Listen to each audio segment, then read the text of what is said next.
Hello, hello, Grid Investor Network. This is Danielle Palloschi-Browne, investor and an agent, and my partner, Raj Tamang, custom home builder and engineer. And we are here today for our third series. Wow, we have 3 series now, Raj. Like, this is pretty exciting. For our third series on how to read blueprints. Now, I think this is something that, especially when you are not, like, you don't go to school to necessarily read blueprints. Yeah. It's definitely not included in real estate licensing course or anything like that. It can be a bit confusing. There's a lot of acronyms. There's a lot of details in there, or sometimes there's not enough details for what you're looking for. So today our goal is to go over the basics. We're going to look at a blueprint, and Raj is going to walk us through some of the most important things to note when looking at a blueprint. Now, this is really exciting and beneficial if you're looking to flip a property, but also if you're looking to design one, because you're going to design something from scratch. Either way, you're going to be having to familiarize yourself with blueprints. They're much more detailed than floor plans, but let's get into it. Okay, so Raj, I'm going to share your screen. Okay. You see, right? Yes. So this is one of our new construction project under construction, and this is a Fairfax County. So every county could be slightly different, but overall the requirements is very similar.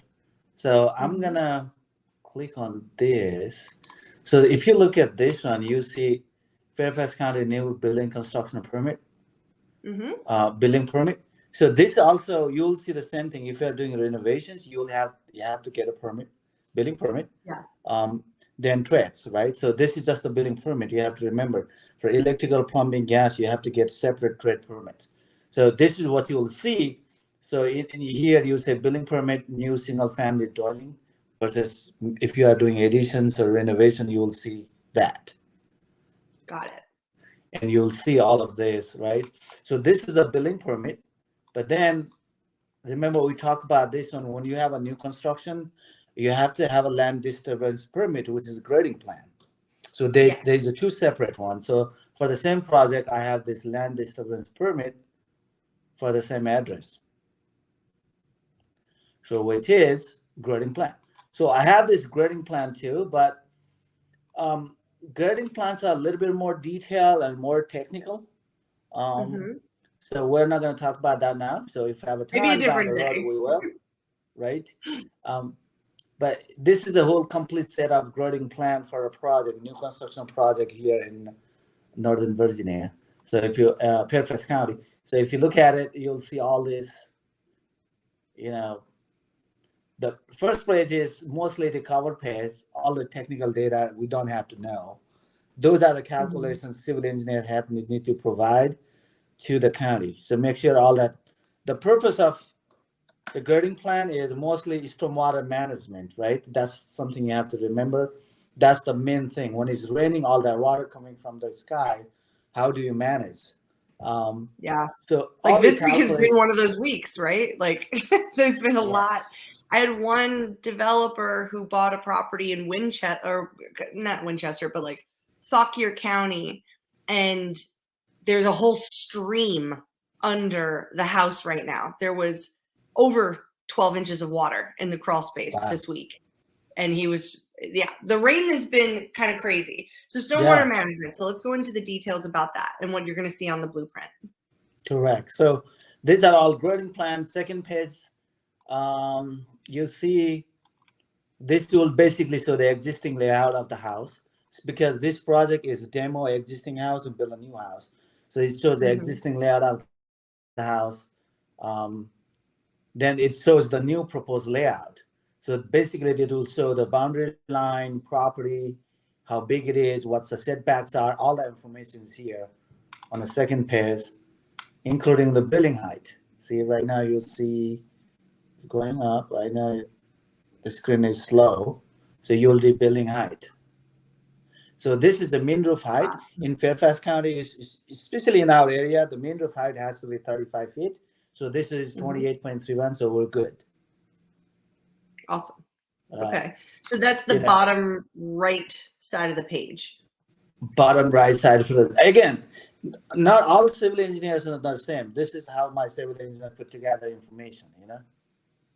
So it Got could it. be left, Okay. right, but basically this is the information they have to have it. However, they do, and the next page is more like this is for vegetation, so trees, because that's a big deal. So you have to say how many existing trees and what kind of trees they are. Not just the trees, you have to also specify what kind of species they are. Oh, I didn't realize And they had to have species on there. That's interesting. yes. Then you have to identify which one you can keep. Of course, when you build a new house, if there's big tree next to the house, you can keep. But smaller ones, intent is you try to keep it. All that you'll see on the grading plan, right? This is, see, you'll see how the plants should be planted. Mm-hmm. See, it will give you some specific requirements because there would be some new plants you have to plant, especially in our area. We build so big house, you really don't have much space left. So we have to plant at least like any house, 10 to 15, 20 trees. Those are the really Oh, big, could be 8, 9, 10 foot tall, you know? yeah, that's Yeah. really big. That's a lot of trees, and those are Yeah. not cheap. Yeah, those are not cheap. You're right. I mean, there are different species you do. But again, this is the information they have. This is all the calculations they have to do. That's it. Then you have to do some sill fence, the installation of sill fence. If you have a retaining wall, a drainage, all the information is there. So, but we're not going to go. I just want to quickly show how the grading plan looks like. Like I said, if we have time down the road, we'll discuss that. But today, I'm going to quickly go through the building plans and what you'll see in the building plans. So this is a complete set of plans that you see the Fairfax County already approved, right? Because nowadays all electronics, so they do all electronics. So this is the cover page, and you know sometimes the front you have to have nice. This is the address of the property, nice rendering or elevations, whatever you want to do, you could. And mostly this is the project information and code, design code analysis. That's what we call. Say what is the address? See things like that. All the project team here. You know, we are the owner, we're the structural engineer. You know, all the information is here, right? I'm not going to go through this in detail because we'll talk about this specific only cover page maybe next time. But at least you'll see, hey, this is a cover page where you'll see all this index, means all the drawings inside the binding. So for the full package, this is the whole full plans package and permit that is approved. that needs to be done. That need to be submitted for a permit. So these are the abbreviations we talk about this one because we don't write the whole sentence on the drawing. So we try to abbreviate as much as we can. So these are all information here. Now go to the second page. So this is the foundation plan. So this is a foundation. This is usually how it goes in numbering wise. So numbering wise, you always go from foundation, first floor, second floor up. Cover page, foundation, first floor, second floor. If you have loft or third floor, then roof plan. Then you go to next page, elevations. You can be front elevations, rear, left and right. Then you have to have a building sections. Yep. Then you have to have some detail. Those are all architectural. Got it. So all of that is considered architectural. Correct. Even if it's like utilities and things, all of it falls under the greater umbrella of architectural plans.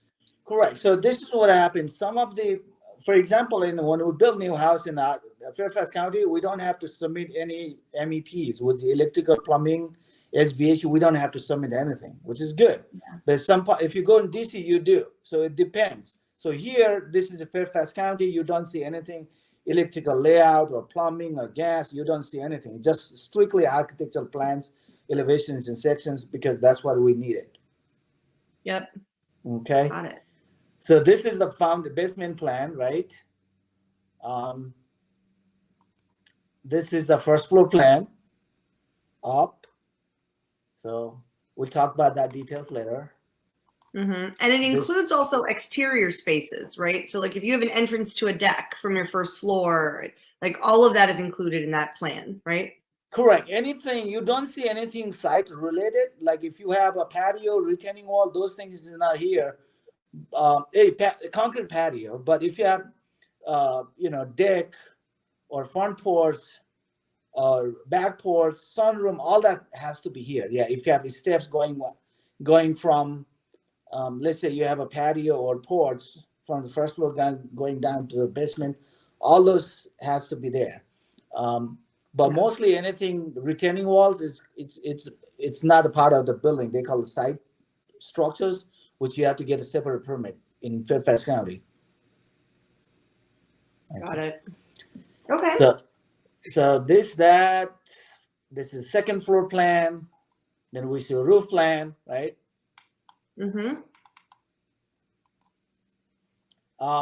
This is the front elevations.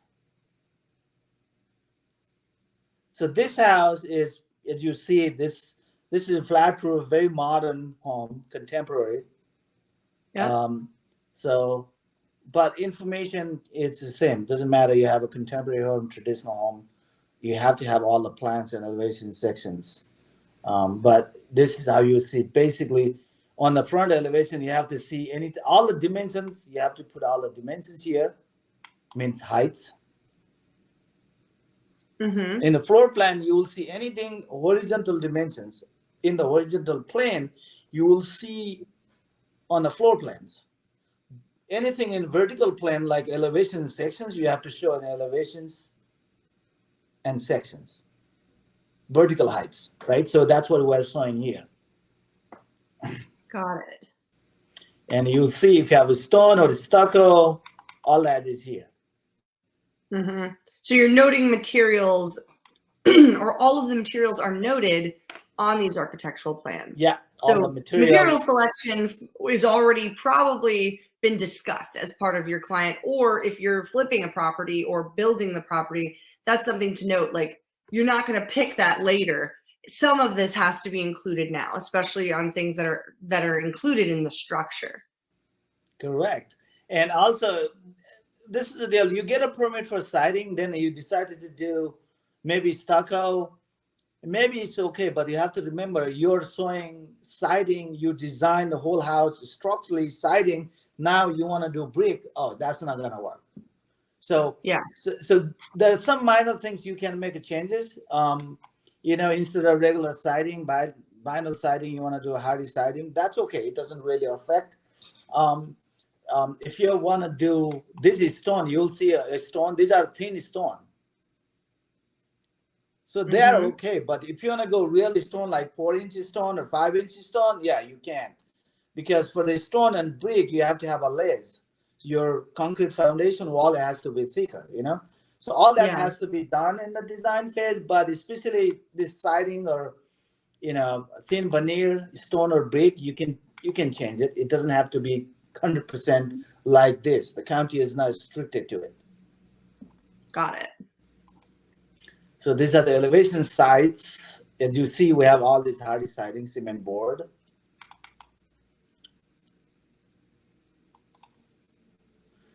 These are the building sections. Usually I provide a whole building sections in two directions, one going left and right, and other front and back. So I have 2 building sections. You'll see it. There you go. And building sections, entire building sections. You don't see any details here, but pretty much schematic building sections. What you see, you will see a a flat roof here, Okay. Now, and egresses, things like that.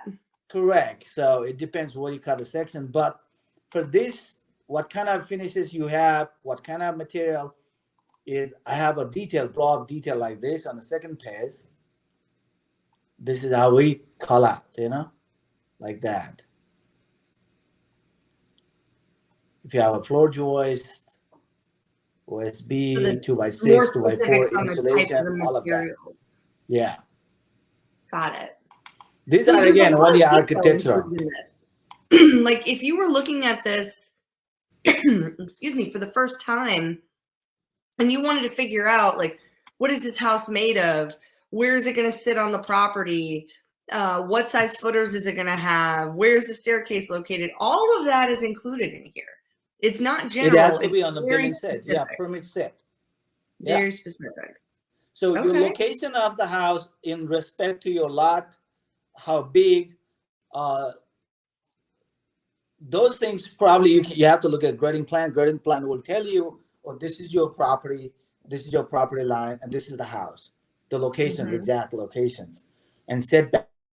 You will see that in grading plan, but any information about the building, the size, set, the finishes, all the footings, right? All that information is on the building plans, building permit. So, for example, I have a stucco on this house, so I have this detail for the stucco too. So like how thick the stucco is going to be, that it includes the material information, like all of that's included. Yeah, so installation procedure steps, sketches you have to submit. Yes. Got it. So, you don't have to go detailed. Sometimes I have seen some architectural, they took very much detail drawing. That's okay. But my logic, if you start providing too much information to the reviewer, then you should expect more comments, because what I'm saying, just provide them just enough for them so that they understand what you're trying to do, approve. But down the road, and that's what you have to do, is do the construction set where you can add more detail for the contractors to fully understand the drawing. Here, this is my own project, so I designed it, I'm building it, it's my guys, so I really don't have to provide them any additional information because I know what to do. But if I'm designing it and contractor is somebody else, they may not understand, so it may not be maybe necessary to provide those some additional details, informations for the construction purpose, construction set. But this is what I do. And when they require additional information during construction phase, we provide it later. Got it. Okay. So then this is really like an all-encompassing plan. Yeah. Right at the beginning. And you've already had also the conversations with either your client or your partners or whoever about materials, all of these things. So once this is approved, then you could get to building or demoing really and all of that. But I think there's a misconception sometimes that in order to start, you start by demoing like right away, like day one is demo day, right? Like that's what you see on HGTV.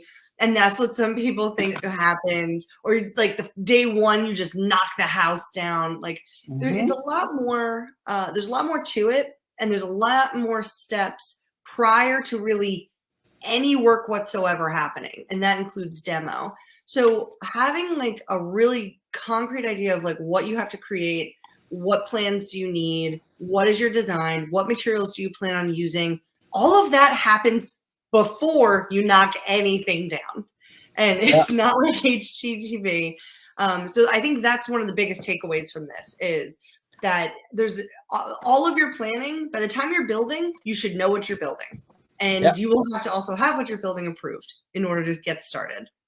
So this is the one I done so before, is that this is a demo permit. If you have an existing house on your property, you have to get a demo permit. So this is how the demo permit looks like.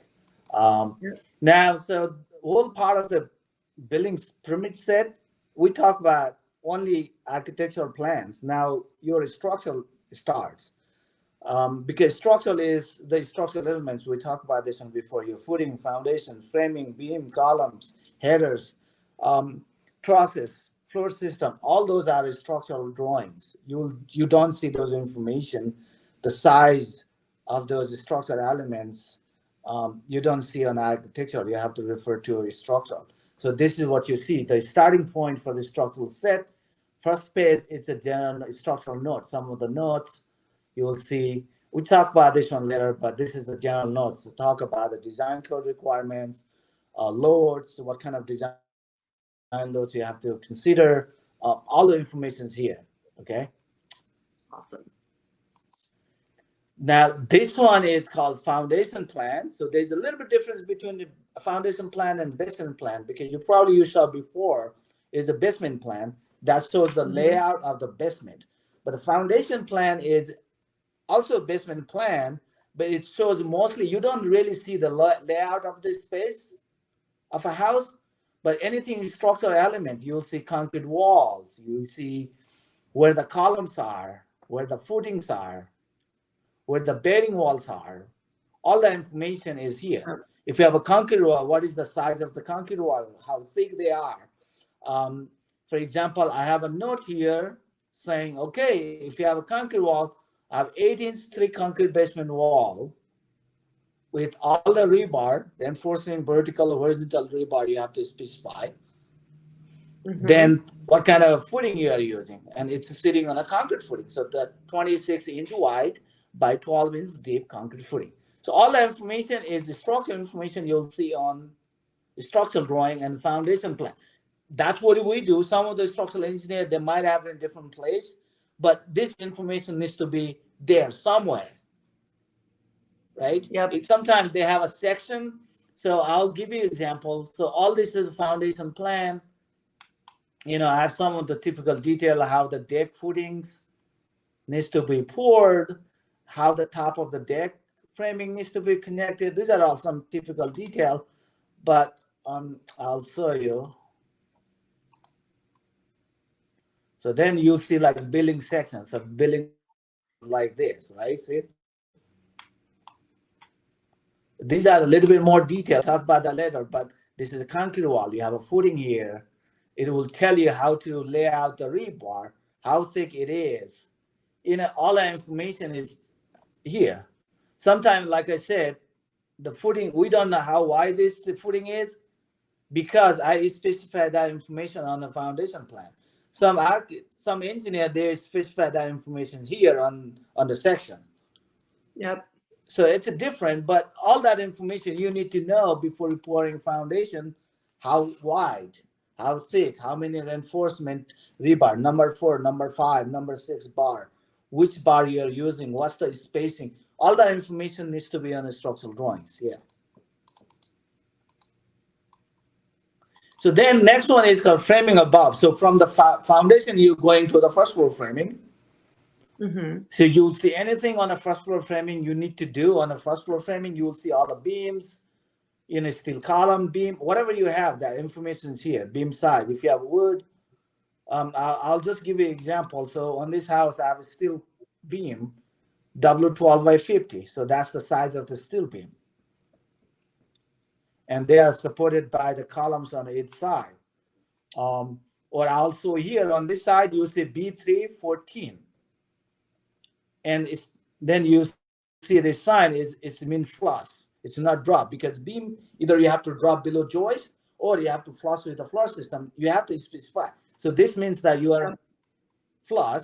B314 is, now you say, what the hell is B314? So every engineer is different. You come here, I have a table here. B314 is 3-ply, B314, 3-ply, 1 3/4 by 14-inch LVL, microlam. Huh. Okay, so there's also like a whole key to be operating off of for some of these. Because if I start putting like 3-ply, 1 3/4, 14-inch LVL, the whole drawing will be crowded. So the idea is try to make the drawing clean, but all the necessary information has to be there. So that's why in the drawing, you will see a lot of abbreviation, not the whole sentence, That makes total sense. Yeah, it really does clear it up. Yeah, so you said GB1. What is GB1? You need to know. You have a TIP, EQ. All of this has a root. GB1, you come down here, GB1. So this is a concrete grade beam in the garage. And I have a detail, 2S7, right? We talk about it. So this is mostly on first floor. Then you go to the second floor. This is all the framing for the second floor. So you have to remember, when you do second floor, the second floor is supported by first floor walls. So you will see the background for the first floor. So it's a little bit tricky, but you say second floor, but you don't see any second floor walls. You only see first floor walls because they are the ones supporting your second floor framing, floor system. So it's gonna take you, if you're doing first time, it's gonna take you a little bit time to get used to, or you need to consult with a design professional, or someone who knows in the office. I have some client, but again, if I'm contracted to prepare all this drawing, I'm not contracted to teach you how to read the drawing. Okay, unfortunately, I don't have a budget. I have some client, they come in and they start asking, what is this, what is that? And I try to keep my cool and the patience for a couple of times and a couple of hours. Then after that, okay, dude, this is not an escape. I'm not here to teach you how to read the plan. You need to find a professional in your office, or a project manager or a principal who can read the plans. If the information is not there, yes, ask me. I'll be happy to provide. But usually design professional, if you don't know how to read, they won't teach you. So maybe this is something, keep in mind. Maybe learn from someone in your office. So this is the second floor framing plan. Then this is for the roof. Because it's a flat roof, I have all the framing and detailed. So you have a foundation plan, first floor framing, second floor framing, and roof framing, because this is a 2-story home with a basement. Make sense? Yeah, right? Yes, totally makes sense. Then this one is called wall bracing plan. This may not necessarily apply everywhere, but in our area, so wind, you have to design for the wind, which is lateral force, which is wind. Means wind will push the building, or it can uplift. The wind can apply any directions. If you think about the weight of the structure or live load, which is people living in the house, that's always vertically down towards the center of the earth. That's what we call it gravity load. That's why. So it's always vertically down. If you're standing, it's vertically down towards the center. But wind is not like that. It can apply anywhere. It can go any direction. So you have to design for high wind. If you design in our area, maybe you design for 90 miles per hour or 118 ultimate load. I don't want to go too technical, but if you go Ocean City, it could be 190 miles per hour, but there's exposure, or you have to consider high. You understand? If you're building a house in Ocean City, the wind would be higher there than here. Makes total sense. Yeah, and you're coming off the ocean, the velocity of it, like you got it.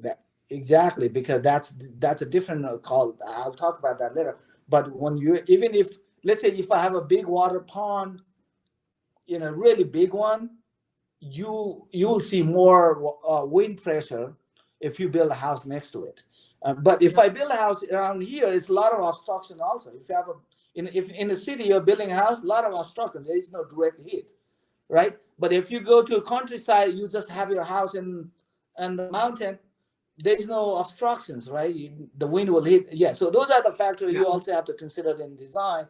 But these are the bracing wall bracing plan you have to design for each floor. So I have for first floor, second floor, it tells you how to nail all those OSBs and drywalls inside the house. So basically, nowadays the problem, you see it, open concept, everybody wants a lot of doors and windows. The problem is I don't have a wall bracing because you took away all my solid walls. So I always fight with my builders. Okay, no, this is not working. I need to give me 24-inch here, give me a 30-inch here. I need a portal frame. Those are part of the design professional you have to discuss. But all those requirements, you have to comply with it. You have to submit the calculations. You have to do that. That's for each floor. So I have 2 floors. First floor and second floor, I do. The basement, you don't have to do it because it's a concrete wall. It's not going to go anywhere. So it's common sense. So county isn't going to ask you any calculations, so you don't have to do it as long as it's a concrete basement wall. Sometimes you might have a walkout basement, whereas you have a stud wall. It's possible. Then you have to still provide the calculations, but as long as it's a concrete or masonry basement wall, for that floor and the basement floor, you don't have to provide any calculations. It's just first floor and second floor for now. And these are all the typical detail, like how the concrete walls are poured, how the grade beams are, how the slab are, all that detail, typical structural details here. These are all the wall bracing details. These are all bracing details. These are all the typical details, some specific details you have to include. And that's it. This is a whole package of permit drawings. Awesome. So it starts out very big, and then it breaks down the components into much smaller, specific things. Like they're not just going to take your word for it that it'll be structurally sound. They want to see what your plan is in order to make sure that the footers are X sized and they're going to hold X weight. And so there's a lot of components to it. But when you're reviewing these, what's important to note is it's going to give you some major things that you need to know so that you're interested in, right? So you're going to see some setbacks, you're going to see how much space visually the house takes up on the lot that you're looking at. And you're also going to have a really great idea of exactly how tall, big things are based on these plans and the materials that are being made on it. So and I'm really minimizing the wealth of information that's on here. But when you're looking at architectural plans, that study all the keys on the side, I think, is another takeaway that I got from what you described. And you can really figure out what a lot of the very specific information is. And you can learn a lot about the project, what it's made of, and everything from there. Awesome. Well, Raj, this was really, really helpful. And I'm excited to dive into this a little bit more next week when we talk about more of the specifics of what is inside of the house on those blueprints. So doors, windows, electrical, plumbing, utilities, all that. We're going to be here next week discussing that. So if you have any questions about that, please do put that in the comments, and Raj and I will make sure to answer your questions next week. Yeah, that'd be great. Yeah, we will. And also you and I should stop telling we're going to finish up in 15 minutes. I'm looking at it. It's like 32 minutes. And I'm going to stop telling now. I'm going to wrap up in 15 minutes anymore. One day, maybe. We'd have to talk about such a simple topic. But it's good. I think hopefully, we share some nuggets here, some information. But again, we can't cover all those details in half an hour. But any questions you may have, anything, just let us know. Awesome. All right. Okay. Well, we'll see you guys next week. Thanks, Raj. Bye, guys. Bye-bye.